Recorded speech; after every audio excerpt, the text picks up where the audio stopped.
Hello, Michael here. Looking today at Psalms 83 for our devotion, a psalm which may be subtitled, O God, keep not your silence. And we're reading from verse 6 to 8 for the exposition. Let's go ahead and do that. Verse 6. The tabernacles of Edom and the Ishmaelites, of Moab and the Hagarenes. Verse 7.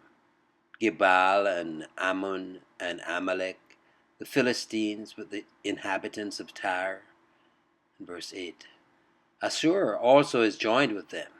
They have holpen the children of Lot. Selah. And so as we turn to the exposition, let's go ahead and read verse 6 again.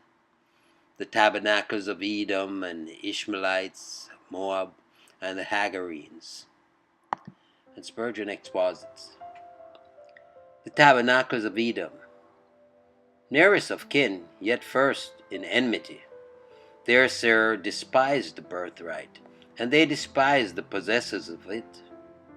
Leaving their rock-built mansions for the tents of war, the Edomites invaded the land of Israel, and the Ishmaelites, a persecuting spirit ran in their blood. They perpetuated the old grudge between the child and the bondwoman, and the son of the free woman. Of Moab, born of incest, but yet a near kinsman. The feud of Moab against Israel was very bitter. Little could righteous Lot have dreamed that his unhallowed seed would be such unrelenting enemies of his uncle Abraham's posterity. And the Hagarenes, perhaps descendants of Hagar by a second husband, whoever they may have been, they cast their power into the wrong scale, and with all their might sought the ruin of Israel. Children of Hagar, and all others who dwell around Mount Sinai, which is in Arabia, are of the seed which gendereth to bondage, and hence they hate the seed according to promise.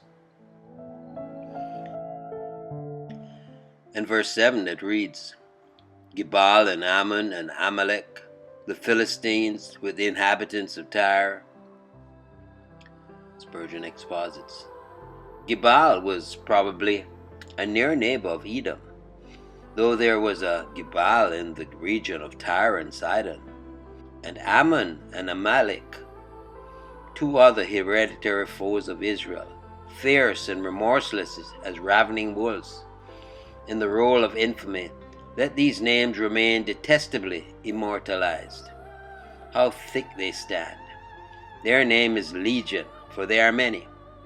Alas, poor Israel, how art thou to stand against such a bloody league? Nor is this all.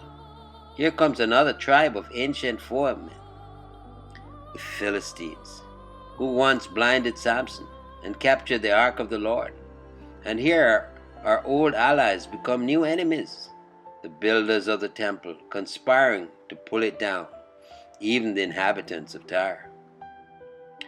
These last were mercenaries, who cared not at whose bidding they drew sword, so long as they carved something for their own advantage. True religion has had its quarrel with merchants and craftsmen, and because it has interfered with their gains, they have conspired against it. And verse 8 that reads, Assur also is joined with them. They have holpen the children of Lot.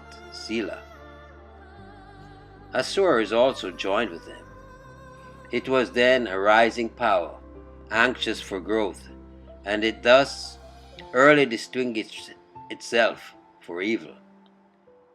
What a motley group they were! A league against Israel is always attractive, and gathers whole nations within its bonds.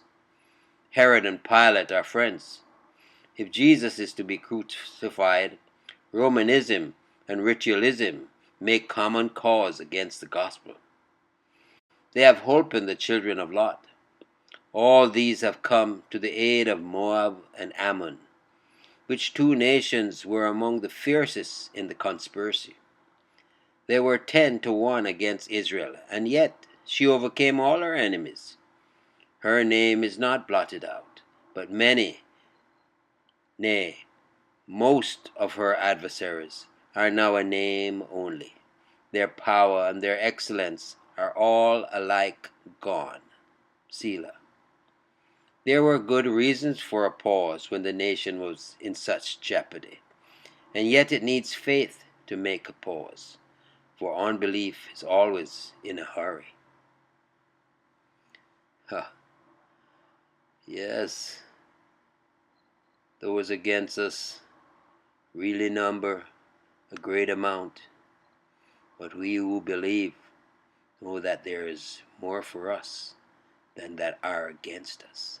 Praise be the name of the Lord. Trust you enjoyed the meditation.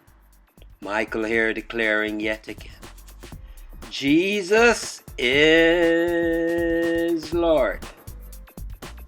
Until next time, be